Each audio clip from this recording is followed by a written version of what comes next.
भगत सिंह जब फांसी पे चढ़े, उन्होंने सपने में भी नहीं सोचा था कि ऐसा भारत होगा। आज से 95 साल के बाद इस देश के अंदर इतनी क्रूर और अत्याचारी सरकार आएगी कि अंग्रेजों को भी पीछे छोड़ देगी। दोस्तों,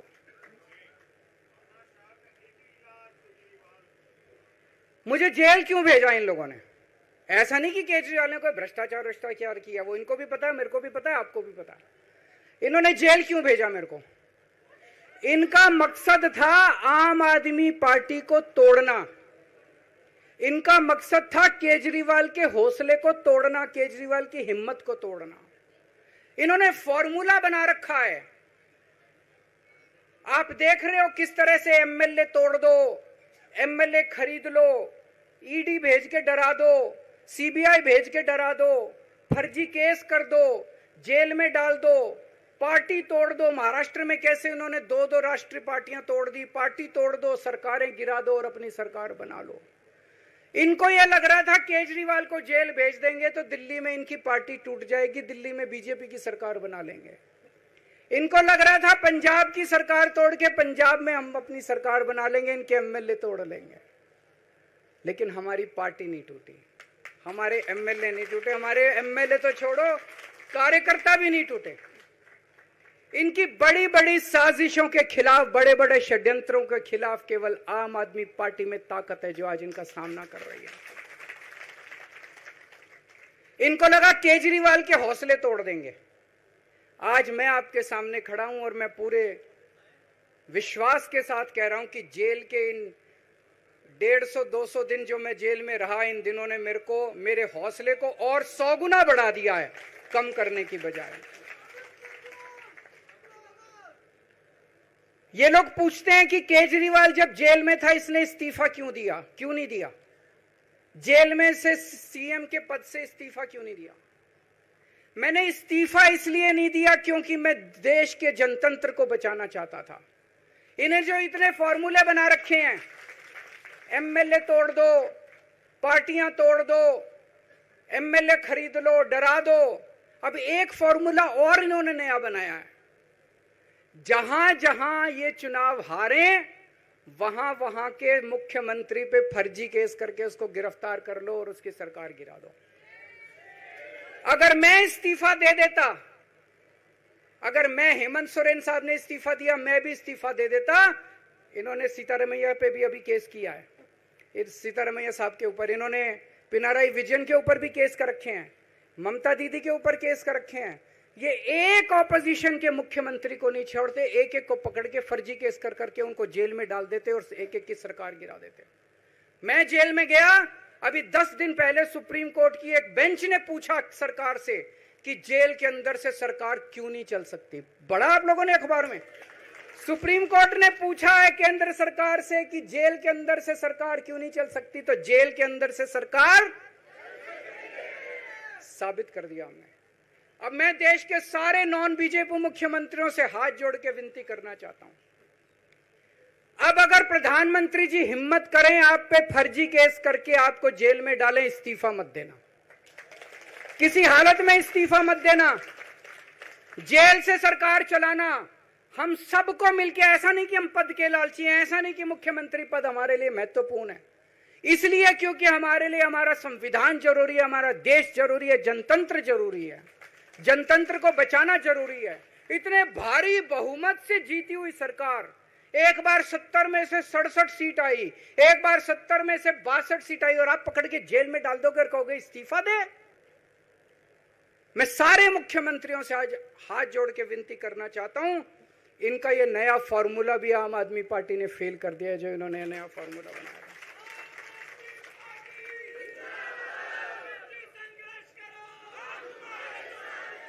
आज इनकी हर षड्यंत्र, हर साजिश से सामना करने की ताकत आम आदमी पार्टी में है। क्यों?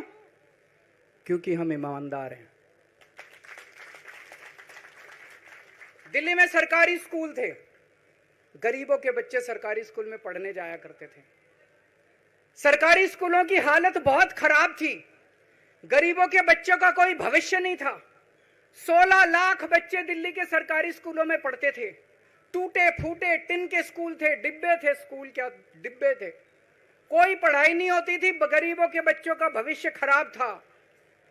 उन गरीबों के बच्चों को पिछले 10 साल के अंदर 18 लाख बच्चों को हमने सरकारी स्कूल अच्छे बना के भविष्य दिया है।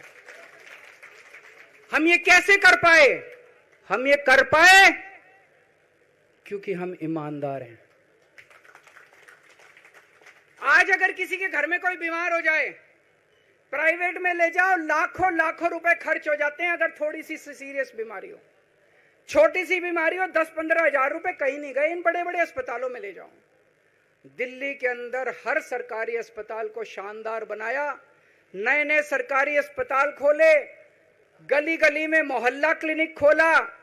लोगों की, चाहे अमीर हो चाहे गरीब हो, सबका इलाज, सबकी दवाइयां, सबके टेस्ट, पूरा इलाज मुफ्त कर दिया। क्यों?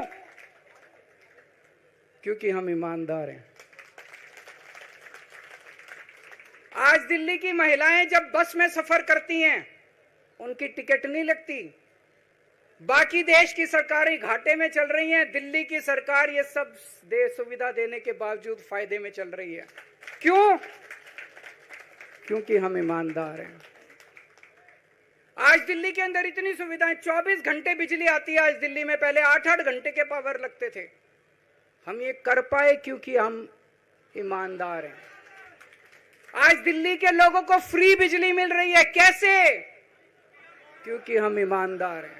आज दिल्ली में जगह जगह सीसीटीवी कैमरे लग गए, स्ट्रीट लाइट्स लग रही हैं, लोगों को तीर्थ यात्रा कराई जा रही है। इतने कच्ची कॉलोनियों के अंदर पिछले 75 साल में इतनी सड़कें और गलियां नहीं बनी जितनी पिछले 10 साल के अंदर हमने सड़कें और गलियां बना दी। 75 साल के अंदर दिल्ली में इतनी पानी की पाइपलाइन नहीं डली जितने पिछले 10 साल के अंदर पानी की पाइपलाइन डाल दी। कहां से आया पैसा? क्यों? क्योंकि हम ईमानदार हैं। ये हमारी ईमानदारी से डरते हैं, ये हमारी ईमानदारी से डरते हैं। ये बिजली फ्री नहीं कर सकते। क्यों? ये बेईमान है। ये स्कूल ठीक नहीं कर सकते। इनकी 30-30 साल से सरकारें चल रही हैं कई राज्यों के अंदर, 25-25 साल से, 15-15 साल से इनकी सरकारें चल रही हैं। ये स्कूल ठीक नहीं कर सकते, अस्पताल ठीक नहीं कर सकते, ये फ्री इलाज नहीं दे सकते, ये बिजली फ्री नहीं कर सकते, ये 24 घंटे बिजली नहीं कर सकते। क्यों? ये बेईमान, ये बेईमान है। आज इन्होंने ईडी छोड़ दी, इनकम टैक्स छोड़ दिया, दिल्ली पुलिस छोड़ दी, इतने केस कर दिए हमारे ऊपर, और हम डट के खड़े हैं इनके खिलाफ, इनका मुकाबला कर रहे हैं क्योंकि हम ईमानदार हैं। इसलिए ये मेरे को बेईमान साबित करना चाहते हैं। ये मेरे को बेईमान साबित करना चाहते हैं। मेरे ऊपर कीचड़ फेंक रहे हैं, मेरे ऊपर लांछन लगा रहे हैं, मुझे सुबह शाम गालियां देते हैं। लेकिन मेरे लिए बीजेपी इंपॉर्टेंट नहीं है, मेरे लिए आप लोग इंपॉर्टेंट हो। अगर देश की जनता, दिल्ली की जनता को लगता है केजरीवाल बेईमान है, मैं 1 मिनट के लिए सीएम की कुर्सी पे भी नहीं बैठूंगा। 1 मिनट के लिए मैं बैठने को तैयार नहीं।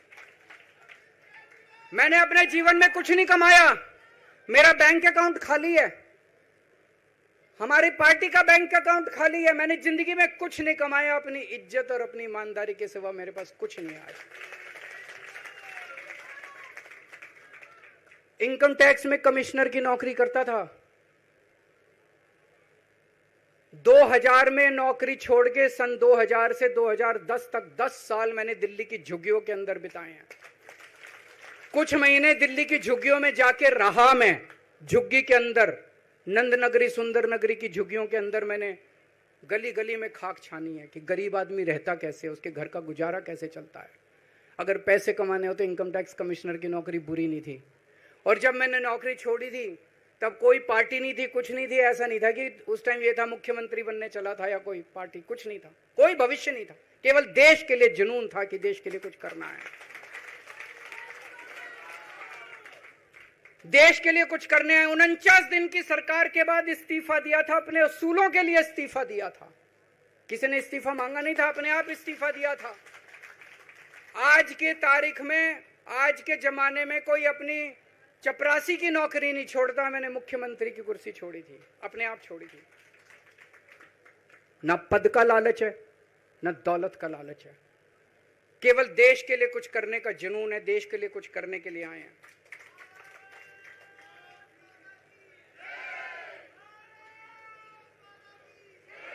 इन्होंने मेरे ऊपर आरोप लगाए, मनीष जी के ऊपर आरोप लगाए हैं।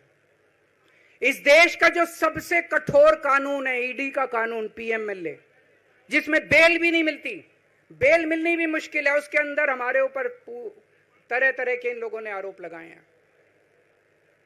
कोर्ट से हमको बेल मिल गई, उसके बावजूद आज की तारीख में आज जो स्थिति है, इससे फालतू कोर्ट और कुछ नहीं कर सकता था जितना कोर्ट ने कर दिया हमारे पक्ष में। हम कोर्ट के बहुत शुक्रगुजार हैं। कोर्ट ने हमें बेल दे दी, अभी बेल तक ही दे सकता था। अब ये केस चलेगा। मैंने वकीलों से पूछा, मैंने कहा मेरा दिल कहता है कि जब तक ये मैं कोर्ट से बरी होके ना आ जाऊं तब तक मैं सीएम की कुर्सी पे नहीं बैठूंगा। उन्होंने कहा जी ये 10 साल चलेगा केस, कोई कह रहा है 15 साल चलेगा केस, कोई कह रहा है 20 साल चलेगा केस। तो केस ये अभी लंबा चलेगा। आज कोर्ट जितना कर सकता था, कोर्ट ने हमारे पक्ष में निर्णय लिया है, हमें बेल दे दी। उन्होंने ऐसे कानून में जिसमें बेल मिलनी नामुमकिन होती है, उन्होंने बेल दे दी। आज मैं आपकी अदालत में आया हूं, जनता की अदालत में आया हूं, आपसे पूछने के लिए आया हूं, क्या आप केजरीवाल को ईमानदार मानते हो कि गुनहगार मानते हो?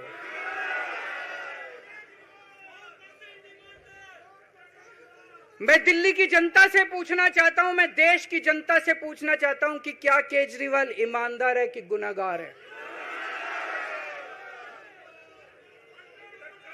दोस्तों, 2 दिन के बाद, आज से 2 दिन के बाद मैं सीएम की कुर्सी से इस्तीफा देने जा रहा हूं।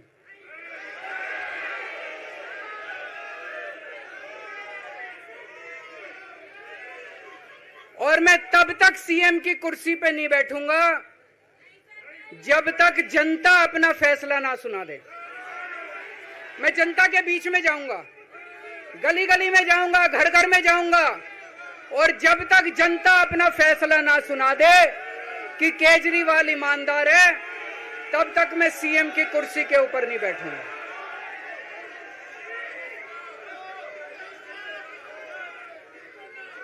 आज से कुछ महीने बाद चुनाव है, दिल्ली के चुनाव है। मैं जनता को निवेदन करना चाहता हूं, अपील करना चाहता हूं, अगर आपको लगता है केजरीवाल ईमानदार है, मेरे पक्ष में वोट दे देना। अगर आपको लगता है केजरीवाल गुनहगार है, मेरे को वोट मत देना। आप अगर मेरे को, आपका एक एक वोट मेरी ईमानदारी का सर्टिफिकेट होगा। अगर आप मेरे को वोट देके जिताओगे और अगर आप कहोगे कि केजरीवाल ईमानदार है, तो चुनाव के बाद, उसके बाद जाके मैं सीएम की कुर्सी पे बैठूंगा। तब तक मैं सीएम की कुर्सी पे नहीं बैठूंगा।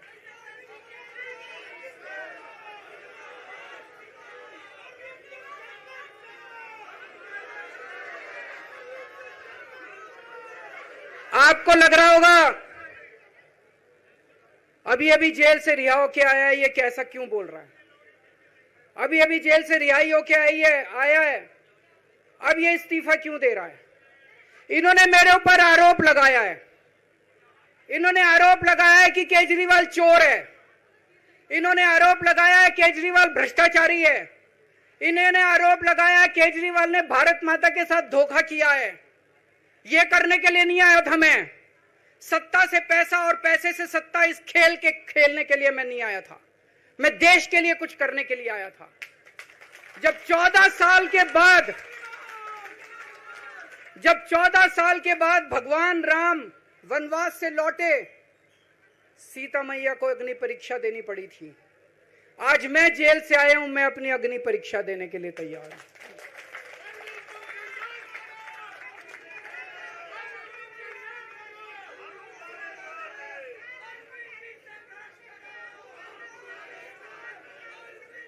ये कुछ लोग बोल रहे हैं सुप्रीम कोर्ट ने कुछ कंडीशंस लगाई हैं, काम नहीं कर पाएंगे। पिछले 10 साल में इन लोगों ने कंडीशन लगाने में कोई कसर छोड़ी थी? एलजी साहब ने कंडीशन लगाने में कोई कसर छोड़ी थी? केंद्र सरकार ने 1 कानून, 2 कानून, 3 कानून, कानून पे कानून डाल के मेरी पावर छीन ली। पर आपके काम बंद नहीं होने दिए मैंने। ये कंडीशन हमारे लिए कोई वो नहीं रखती, कोई हमारे लिए अड़चन पैदा नहीं करती ये कंडीशन।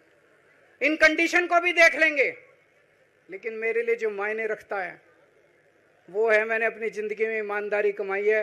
अगर आपको लगता है केजरीवाल ईमानदार है, जम के वोट दे देना मेरे पक्ष में।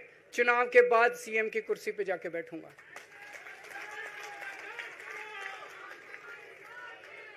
फरवरी में चुनाव है। आज इस मंच से मैं मांग करता हूं कि ये चुनाव नवंबर में कराए जाएं, महाराष्ट्र के साथ कराए जाएं, तुरंत कराए जाएं चुनाव। और जब तक आपका फैसला नहीं आएगा तब तक मैं जिम्मेदारी नहीं संभालूंगा। और मैं जब तक चुनाव नहीं होते, मैंने जैसे बताया 2 दिन के बाद मैं अपना इस्तीफा दूंगा। जब तक चुनाव नहीं होते तब तक मेरी जगह आम आदमी पार्टी से कोई और मुख्यमंत्री बनेगा।